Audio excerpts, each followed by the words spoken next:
Good morning guys. आप सभी का बहुत बहुत स्वागत है इस YouTube channel your GK library में। मैं दिव्या आप सभी के साथ जुड़ूंगी करंट अफेयर के सेशन में। आज है 23 अप्रैल 2021 और हम देखेंगे 23 अप्रैल का करंट अफेयर। और हाँ दोस्तों, इस वीडियो की पीडीएफ भी मिल जाएगी आपको हमारे Telegram channel your GK library पर। तो आप वहाँ पर जाकर इस वीडियो की पीडीएफ डाउनलोड कर सकते हैं। और हाँ, अगर आप पहली बार चैनल पर आए हैं तो सबसे पहले चैनल को सब्सक्राइब कर लें और इस वीडियो को भी लाइक कर लें। पूरा वीडियो ध्यान से देखना है, सारे क्वेश्चंस कवर करेंगे। सबसे पहले देख लेते हैं कल का प्रश्न। कल आपसे प्रश्न पूछा गया था, लघु उद्योग विकास बैंक यानी कि सिडबी का नया चेयरमैन और प्रबंध निदेशक किसे बनाया गया है। इस प्रश्न का सही उत्तर था ऑप्शन ए, शिव सुब्रमण्यम रमन, यानी कि एस रमन को सिडबी का नया चेयरमैन और प्रबंध निदेशक नियुक्त किया गया है। ऑप्शन ए इस प्रश्न का सही उत्तर था। आइए देखते हैं आज का करंट अफेयर। पहला प्रश्न हो जाएगा, विश्व पृथ्वी दिवस कब मनाया जाता है। 10 जनवरी, 15 जनवरी, 15 मई 22 अप्रैल या फिर 12 जुलाई। इस प्रश्न का सही उत्तर हो जाएगा ऑप्शन सी, यानी कि 22 अप्रैल। 22 अप्रैल के दिन विश्व पृथ्वी दिवस वर्ल्ड अर्थ डे सेलिब्रेट करते हैं। वर्ल्ड अर्थ डे सेलिब्रेट करते हैं। सबसे पहली बार 1970 में सेलिब्रेट किया गया था। ये कब सेलिब्रेट किया था? 1917 में। अमेरिका के एक सीनेटर थे जेरोल्ड नेल्सन, उनके द्वारा इसकी स्थापना की गई थी। Jerold Nelson. और इस वर्ष 22 अप्रैल को हम मना रहे हैं। हर वर्ष मनाते हैं 22 अप्रैल के दिन ही। और इस वर्ष की जो थीम है वो आपको याद रखनी है, नोट कर लीजिए आप। इस वर्ष की थीम क्या है? Restore the earth. Restore the earth इस वर्ष की थीम हो जाएगी। 2021 की ये थीम है, आपको याद रखनी है, इम्पॉर्टेंट है। अब जब भी करंट अफेयर पढ़ते हैं ना, तो आप कॉपी पेन लेके बैठिए, ताकि जो भी आपको इम्पोर्टेंट पॉइंट लगे, कुछ इम्पोर्टेंट फैक्ट आपको मिले, नया फैक्ट मिले, तो आप उसको तुरंत से नोट कर लें। ये आपको बहुत काम में आएगा। जब भी आप रिवीजन करने बैठेंगे ना, तो आप जो छोटे छोटे पॉइंट्स मैं बताती हूँ वो आप भूल जाते होंगे। तो जब आप पीडीएफ पढ़ेंगे और उन नोट्स को साथ में रखेंगे तो वो आपको याद रहेंगे, एक बार रिवाइज भी हो जाएंगे और उन चीज़ों को आप कभी भूलेंगे भी नहीं। तो आप कॉपी पेन लेके बैठिए और जो भी इंपॉर्टेंट पॉइंट लगे आपको वो नोट करते जाइए। इस वर्ष की थीम क्या है ये आपको नोट कर लेनी है। रिस्टोर द अर्थ 2021 की ये थीम है। और इस वर्ष 20 से 22 अप्रैल 3 दिन तक क्लाइमेट एक्शन कार्यक्रम भी रखा गया है इसी के तहत, विश्व पृथ्वी दिवस के तहत। अच्छा, दुनिया भर के 192 से ज़्यादा देश इस दिवस को सेलिब्रेट करते हैं। 192 कंट्रीज से भी ज़्यादा लोग इस दिवस को सेलिब्रेट करते हैं। और ये दिवस 2 रूपों में मनाया जाता है। कैसे? जैसे कि ये पृथ्वी है, पृथ्वी के मध्य से विषुवत रेखा गुजरती है, सब जानते होंगे, ठीक है ना। विषुवत रेखा भी कहते हैं इसे, या फिर भूमध्य रेखा भी कहते हैं। पृथ्वी के मध्य से गुजरती है। इसको थोड़ा सा सीधा बना लेते हैं ऐसे। यह है पृथ्वी, पृथ्वी के मध्य से विषुवत रेखा, जिसे 0 डिग्री अक्षांश भी कहते हैं या फिर भूमध्य रेखा कहते हैं, ये गुजरती है। इस रेखा के जो ऊपर का हिस्सा होता है उसे उत्तरी गोलार्ध कहते हैं, नॉर्थ पोल यहाँ पर होता भी है। और जो नीचे का हिस्सा होता है इसे दक्षिणी गोलार्ध कहते हैं ना। उत्तरी गोलार्ध हो जाता है और ये दक्षिणी गोलार्ध हो जाता है। तो 22 अप्रैल के दिन जो उत्तरी गोलार्ध होता है वहाँ पर बसंत ऋतु की शुरुआत मानते हैं। बसंत ऋतु की शुरुआत होती है यहाँ पर। और जो दक्षिणी गोलार्ध का हिस्सा होता है यहाँ पर शरद ऋतु की शुरुआत मानते हैं। यहाँ पर शरद ऋतु की शुरुआत होती है। तो उत्तरी गोलार्ध में बसंत ऋतु और दक्षिणी गोलार्ध में शरद ऋतु। तो इस तरीके से भी इसको मनाया जाता है, ठीक है। 22 अप्रैल विश्व पृथ्वी दिवस आपको याद रखना है। इसकी थीम याद रखनी है, रीस्टोर द अर्थ। पहली बार 1970 में मनाया गया था। इसकी स्थापना अमेरिकी सीनेटर जेरोल्ड नेल्सन ने की थी। जेरोल्ड नेल्सन कौन थे? यहाँ के एक राजनीतिक थे, संयुक्त राज्य अमेरिका के एक राजनीतिज्ञ थे और सबसे बड़ी बात वहाँ के एक पर्यावरणविद थे, ठीक है। तो इन्होंने इसकी स्थापना की थी 1970 में। आइए देख लेते हैं अगला प्रश्न। इससे संबंधित ये जानकारी है जो मैंने आपको बता दी है, पीडीएफ में आपको मिल जाएगी, तो आप पढ़ भी सकते हैं। अगला प्रश्न हो जाएगा, विश्व प्रेस स्वतंत्रता सूचकांक 2021 की रिपोर्ट में भारत को निम्न में से कौन सा स्थान प्राप्त हुआ है? 102वां स्थान, 142वां स्थान, 132वां स्थान या फिर 152वां स्थान। इस प्रश्न का सही उत्तर हो जाएगा ऑप्शन बी, 142 रैंक। भारत की जो रैंक है विश्व प्रेस स्वतंत्रता सूचकांक 2021 में वो 142वीं है। कितने देशों में? 180 देशों में ये सूचकांक निकाला गया था। ये सूचकांक निकालता कौन है? Reporters without border. Reporters without border ये एक संस्था है जिसके द्वारा ये सूचकांक जारी किया जाता है। 180 देशों में भारत की रैंक थी 142वीं और पहले स्थान पर था नॉर्वे। पहले स्थान पर था। इसके बाद दूसरे स्थान पर था फिनलैंड और तीसरे स्थान पर था डेनमार्क। तो नॉर्वे, फिनलैंड और डेनमार्क पहले 3 स्थान पर थे। उसके बाद भारत की जो रैंक थी वो थी 142 अच्छा, लास्ट ईयर यानी कि 2020 में भारत की रैंक क्या थी इस इंडेक्स में? तो आपको याद ही नहीं करनी है क्योंकि यही रैंक थी, 142वीं रैंक ही थी लास्ट ईयर भी, यानी कि 2020 में भी भारत 142वें स्थान पर था और इस वर्ष भी भारत 142वें स्थान पर है। आपको इस संस्था का नाम याद रखना है, इसको नोट कर लीजिए, स्टार मार्क लगा दीजिए। कौन सी संस्था है? Reporters without borders. Reporters without borders, जल्दी से नोट कर लीजिए इस संस्था का नाम। और ये नंबर याद रखना है 142, अपने माइंड में इसको सेव कर लीजिए 142वें नंबर पर। ठीक है, आइए देख लेते हैं अगला प्रश्न। अगला प्रश्न हो जाएगा, बतौर कप्तान कौन सा खिलाड़ी एक ही क्रिकेट टीम से 200 मैच खेलने वाला पहला खिलाड़ी बन गया है? महेंद्र सिंह धोनी, सुरेश रैना, दिनेश कार्तिक या फिर डेविड वार्नर? इस प्रश्न का सही उत्तर हो जाएगा ऑप्शन ए, महेंद्र सिंह धोनी। महेंद्र सिंह धोनी ऐसे एक खिलाड़ी बन गए हैं जिन्होंने किसी एक फ्रेंचाइजी से 200 मुकाबलों में कप्तानी करने का रिकॉर्ड बनाया है। 200 मैच ऐसे इन्होंने खेले हैं जिसमें ये कप्तान रहे हैं, बतौर कप्तान इन्होंने खेले हैं किसी एक ही टीम से, और ये टीम कौन थी? चेन्नई टीम थी। ठीक है, महेंद्र सिंह धोनी, ऑप्शन ए इस प्रश्न का सही उत्तर था। आइए बढ़ते हैं आगे, देखते हैं अगला प्रश्न। अगला प्रश्न है, ऊर्जा रूपांतरण सूचकांक ETI की रिपोर्ट के मुताबिक 115 देशों की लिस्ट में कौन सा देश प्रथम स्थान पर रहा है? नेपाल, चीन, रूस या फिर स्वीडन?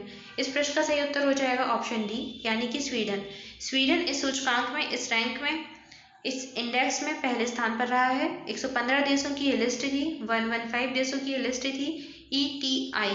ETI ऊर्जा रूपांतरण सूचकांक, इस जो इंडेक्स था इसमें स्वीडन पहले स्थान पर रहा है।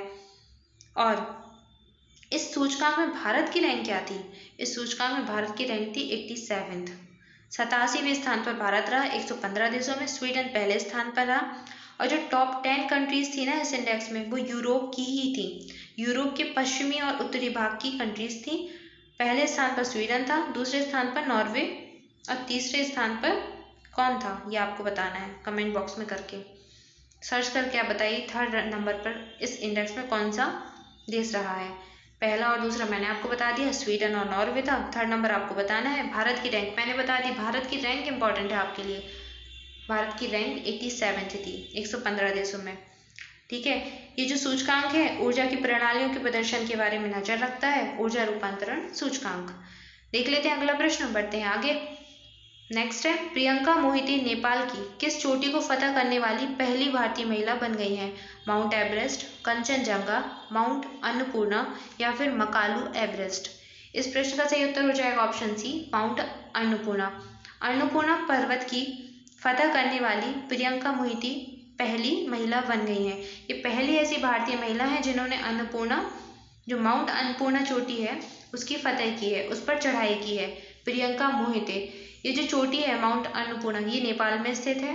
प्रश्न में भी दिया गया है, आपको याद रखना है। नेपाल का जो हिमालय वाला हिस्सा है उसमें ये चोटी स्थित है, माउंट अन्नपूर्णा। और प्रियंका मोहिते का नाम याद रखना है। ये ऐसी पहली भारतीय महिला है जिन्होंने इसको फतह किया है या फिर इसकी चढ़ाई की है। आइए बढ़ते हैं आगे, देखते हैं अगला प्रश्न। नेक्स्ट है, केंद्र सरकार ने प्रधानमंत्री गरीब कल्याण पैकेज के अंतर्गत स्वास्थ्य कर्मियों की बीमा योजना को कितने वर्ष के लिए अभी बढ़ा दिया है? इस प्रश्न का सही उत्तर हो जाएगा ऑप्शन सी, 1 वर्ष के लिए। सेंट्रल गवर्नमेंट ने प्रधानमंत्री गरीब कल्याण योजना का जो पैकेज है उसको 1 वर्ष के लिए अभी बढ़ा दिया है। सरकार ने कोरोना वायरस महामारी से लड़ाई लड़ रहे हेल्थ वर्कर्स को राहत देने के लिए ये योजना निकाली थी। और इस योजना को, जो योजना थी इसमें कोरोना जो महामारी थी, वायरस फैला था, उसके खिलाफ जंग में पहली पंक्ति में खड़े हेल्थ वर्कर्स के लिए लॉन्च किया गया था, लास्ट ईयर लॉन्च किया गया था। और इसको अभी 1 वर्ष के लिए बढ़ा दिया है। आपको नाम याद रखना है, गरीब कल्याण पैकेज के तहत। ठीक है, स्वास्थ्य कर्मियों के लिए योजना थी, हेल्थ वर्कर्स के लिए योजना थी, इसको अभी 1 वर्ष के लिए और बढ़ा दिया है। आइए देखते हैं अगला प्रश्न। अगला प्रश्न है, हाल ही में किस राज्य सरकार ने वर्ष 2021-22 के लिए जगन्नाथ विद्या दिवेना योजना के तहत 672 करोड़ रुपए का पहली किस्त जारी की है? तमिलनाडु, मध्य प्रदेश, झारखंड या फिर आंध्र प्रदेश? इस प्रश्न का सही उत्तर हो जाएगा ऑप्शन डी, यानी कि आंध्र प्रदेश। आंध्र प्रदेश के मुख्यमंत्री YSR जगनमोहन रेड्डी ने जगन्नाथ विद्या दिवेना योजना के तहत इसकी पहली किस्त 672 करोड़ रुपए की अभी जारी की है। ये आंध्र प्रदेश की योजना है, इसका नाम आपको याद करना है, नोट कर लीजिए अलग से साइड में स्टार मार्क लगा के। जगन्नाथ विद्या दिवेना योजना कहाँ की है? आंध्र प्रदेश राज्य की है। किसने प्रारंभ की थी? यहाँ के मुख्यमंत्री YSR जगनमोहन रेड्डी ने। 2021-22 के लिए योजना है। और इस योजना का उद्देश्य क्या है?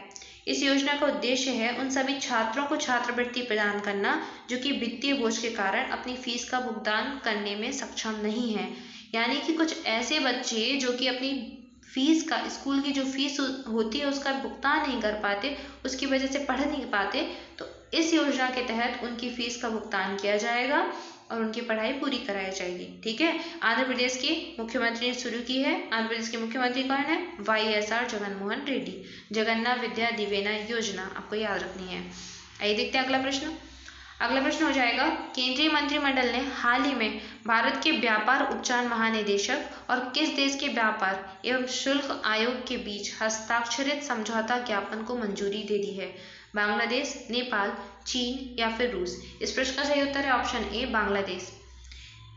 केंद्रीय मंत्रिमंडल ने हाल ही में भारत के व्यापार उपचार महानिदेशक और बांग्लादेश के व्यापार और शुल्क आयोग के बीच हस्ताक्षरित समझौते ज्ञापन को मंजूरी दी है। इस समझौते का उद्देश्य है विश्व व्यापार संगठन के प्रावधानों के अनुसार सूचना, व्यापार, उपचार और अन्य गतिविधियों के आदान प्रदान को बढ़ावा देना, यानी कि व्यापार को सुदृढ़ बनाना और अधिक पारदर्शिता बढ़ाना और अच्छा बनाना इसका उद्देश्य हो जाएगा। भारत और बांग्लादेश के बीच ये समझौता हुआ है। ठीक है, आइए देखते हैं अगला प्रश्न। अगला प्रश्न हो जाएगा, ऑक्सीजन पहुंचाने के लिए पहली ऑक्सीजन एक्सप्रेस मुंबई क्षेत्र से किस शहर के बीच रवाना हुई है? ये प्रश्न आपके लिए इंपॉर्टेंट हो जाएगा क्योंकि ये पहली ऑक्सीजन एक्सप्रेस है जिसके द्वारा ऑक्सीजन पहुंचाई जा रही है। अगर आपको अभी याद हो कि कोरोना वायरस फैल रहा है, तेजी से फैल रहा है भारत में, और जगह जगह अस्पतालों में ऑक्सीजन की कमी है और इसी कमी के कारण बहुत अधिक मरीजों की, बहुत अधिक संख्या में लोगों की मौत भी हो रही है। तो इसको ज़्यादा से ज़्यादा बढ़ाया जा रहा है कि हर स्थान पर ऑक्सीजन पहुंचाई जा सके। ऑक्सीजन संयंत्रों की स्थापना भी की जा रही है। अभी गुजरात में कल ही एक ऑक्सीजन संयंत्र की स्थापना की घोषणा हुई है। यूपी में तो इसकी स्थापना हो भी चुकी है और साथ ही साथ भारत में 100 ऑक्सीजन संयंत्र बनाए जाएंगे PM केयर फंड के तहत। तो अभी पहली ऑक्सीजन एक्सप्रेस मुंबई से किस क्षेत्र के बीच चली है? विशाखापट्टनम, कलकत्ता, दिल्ली या फिर भोपाल? इस प्रश्न का सही उत्तर है ऑप्शन ए, विशाखापट्टनम। मुंबई क्षेत्र से विशाखापट्टनम के बीच ये ऑक्सीजन एक्सप्रेस चली है, ऑक्सीजन पहुंचाई गई है। मुंबई कहाँ है? महाराष्ट्र में स्थित है। विशाखापट्टनम कहाँ है? आंध्र प्रदेश में है। तो महाराष्ट्र से आंध्र प्रदेश के विशाखापट्टनम शहर में ये पहुंचाई गई है पहली ऑक्सीजन एक्सप्रेस। इसको स्टार मार्क करके नोट कर लीजिए, पहली ऑक्सीजन एक्सप्रेस मुंबई से विशाखापट्टनम। ठीक है, बढ़ते हैं आगे, देखते हैं अगला प्रश्न और अंतिम प्रश्न।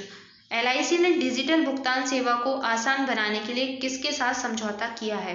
पेटीएम, फोन पे, गूगल पे या फिर फेसबुक? इस प्रश्न का सही उत्तर है ऑप्शन ए, पेटीएम। LIC ने पेटीएम के साथ समझौता किया है, इसकी डिजिटल भुगतान सेवा है उसको और अधिक आसान बनाने के लिए। लाइफ इंश्योरेंस कंपनी फोन पे के साथ नहीं, पेटीएम के साथ समझौता किया। ऑप्शन ए इस प्रश्न का सही उत्तर हो जाएगा। ठीक है, सो गाइस ये था आज का करंट अफेयर। सबसे अब आइए हम देख लेते हैं अप्रैल महीने के महत्वपूर्ण दिवस। विश्व ऑटिज्म जागरूकता दिवस मनाते हैं 2 अप्रैल को। हम डेली इन दिवस का रिवीजन करते हैं। आई थिंक आपको अभी तक तो याद हो भी गए होंगे। 2 अप्रैल को मनाते हैं विश्व ऑटिज्म जागरूकता दिवस। 3 अप्रैल को मनाया जाता है हिंदी रंगमंच दिवस। 5 अप्रैल को मनाते हैं राष्ट्रीय नौवहन दिवस। 7 अप्रैल को मनाते हैं विश्व स्वास्थ्य दिवस। क्यों मनाते हैं ये आपको कमेंट बॉक्स में करना है, मैं आपको डेली बताती हूँ ये क्यों मनाते हैं। इसके बाद 10 अप्रैल को मनाते हैं विश्व होम्योपैथी दिवस। 14 अप्रैल को मनाया जाता है भीमराव अंबेडकर की जयंती। इसे भारत में समानता दिवस के रूप में भी मनाया जाता है। 15 अप्रैल को मनाते हैं वर्ल्ड आर्ट डे या फिर विश्व कला दिवस। इसके बाद है 18 अप्रैल। 18 अप्रैल को मनाते हैं विश्व धरोहर दिवस, विश्व विरासत दिवस या फिर वर्ल्ड हेरिटेज डे। 21 अप्रैल को मनाया जाता है भारतीय सिविल सेवा का दिवस। 22 अप्रैल को मनाते हैं पृथ्वी दिवस या फिर अर्थ डे। 23 अप्रैल को मनाते हैं विश्व पुस्तक एवं कॉपीराइट दिवस, यानी कि आज के दिन हम सेलिब्रेट कर रहे हैं विश्व पुस्तक और कॉपीराइट दिवस। 24 अप्रैल को मनाते हैं राष्ट्रीय पंचायती राज दिवस। ये अप्रैल महीने के सभी महत्वपूर्ण राष्ट्रीय और अंतर्राष्ट्रीय दिवस हैं जो कि आपके लिए इम्पोर्टेंट है, आपको सभी बहुत अच्छे से याद रखने हैं। जितने भी वनडे एग्जाम होते हैं उन सभी में इस पोर्शन से, इस टॉपिक से प्रश्न जरूर पूछा जाता है। मैंने मार्च महीने के भी सारे दिवस आपको याद करवाए थे और आई थिंक अभी तक आपको अप्रैल महीने के सारे दिवस याद हो गए होंगे। जो भी हमारा डेली करंट अफेयर का वीडियो देखता है उससे ये प्रश्न कभी गलत नहीं होगा, क्योंकि डेली इनका रिवीजन कराया जाता है, तो उनको याद हो गए होंगे। ऑन टिप्स उनको ये सारे दिवस याद होंगे। आइए देखते हैं आज का प्रश्न। आज के लिए आपका प्रश्न है, किस देश की अंतरिक्ष एजेंसी रॉस्कोमॉस इसी वर्ष अक्टूबर माह में अपने लूनर 25 मिशन को लॉन्च करने जा रही है? चीन, रूस, जापान या फिर भारत? सो गाइस, इस प्रश्न का सही उत्तर आपको यूट्यूब कमेंट बॉक्स में करना है। जो भी आपको सही आंसर लगे उसका आंसर करना है। और साथ ही साथ अगर आंसर से रिलेटेड आपको एक्स्ट्रा फैक्ट पता हो, एक्स्ट्रा इन्फॉर्मेशन पता हो, तो वो आप लिखने की कोशिश कीजिए। जितनी भी एक्स्ट्रा इन्फॉर्मेशन आप लिखेंगे आपको वो याद रहेगी। जितना ज़्यादा से ज़्यादा लिखेंगे उतना अच्छा होगा, क्योंकि आप जितना भी लिख देते हो वो आप कभी नहीं भूलते हो, आपको हमेशा याद रहता है। तो कोशिश करें कि ज़्यादा से ज़्यादा लिखें और अपनी स्किल्स को और इम्प्रूव करें। और गाइस, इस वीडियो की पीडीएफ आपको हमारे Telegram channel your GK library पर मिल जाएगी, आप वहां से डाउनलोड कर सकते हैं।